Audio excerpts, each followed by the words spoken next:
নমস্কার। তো পূর্বের যে শেষ আমরা ভিডিওটি করেছিলাম সেই ভিডিওটিতে আমরা বলেছিলাম যে ধ্যান করতে করতে যখন যোগীগণ উপলব্ধি করেন পরমাত্মার যে প্রাপ্তিটাকে সে বুঝতে পারে, তখন যে পঞ্চমহাভূতের উত্থান হয় ইত্যাদি, শরীরলব্ধ যোগীর রোগটোগ কিছু হয় না, এ সমস্ত আমরা কিন্তু আলোচনা করেছি। এই ভিডিওতে তার পরের শ্লোকটি নিয়ে আলোচনা করা হবে। এই শ্লোকটিতে এই শ্বেতাসত্তর উপনিষদের ২য় অধ্যায়ের ১৩ নম্বর শ্লোকে বলা হচ্ছে বিশেষ কিছু ঘটনা, যা ধ্যানযোগীর বা ধ্যানে যে সাধক পরমাত্মাকে লাভ করতে চাইছে সে কিভাবে বিজয়ী হচ্ছে, কিভাবে শরীরের প্রতি তার সমস্ত ইন্দ্রিয় থেকে সে বহির্ভূত হয়ে যাচ্ছে, সেই বিষয়ে আজকের আমরা এখানে জানব। এখানে রয়েছে যে লঘুত্তমারোগ্যম লোলুপত্তং বর্ণপ্রসাদং সরসৌষ্ঠবং চ। এখানে আমরা কিন্তু অনেক কিছু লক্ষ্য করতে পারবো।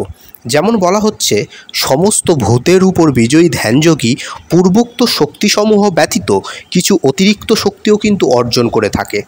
তার শরীরও হালকা হয়, শরীরের ভার লঘু হয়, দেহে কোনো প্রকার আলস্য ভাব থাকে না, তিনি সর্বদাই নীরব থাকেন। ভৌতিক পদার্থের প্রতি তার কোনো প্রকারের আসক্তি কিন্তু থাকে না। কোনো ভৌতিক পদার্থ সম্মুখে এলেও তার মন এবং ইন্দ্রিয়গুলি সেদিকে ধাবিত হয় না। তার শারীরিক বর্ণ কিন্তু উজ্জ্বল হয়ে যায়, স্বর অত্যন্ত মধুর হয় এবং স্পষ্ট হয়ে যায়, স্বাভাবিকের থেকেই কিন্তু স্পষ্ট হয়ে যায়। শরীর থেকে উত্তম গন্ধ নিঃসৃত হয়ে সর্বত্র প্রসারিত হতে থাকে।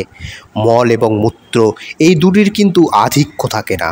এই সমস্তই কিন্তু যোগমার্গের প্রারম্ভিক সিদ্ধি, যোগীগণ এই রূপই বলে থাকেন।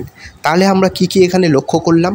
যোগীগণের মধ্যে যে পরিবর্তন আমরা লক্ষ্য করছি তা কিন্তু সব ধ্যানের মধ্যেই হচ্ছে, কারণ সে ধ্যানের মধ্যে সেই এক স্তরকে সে অতিক্রমণ করে চলেছে।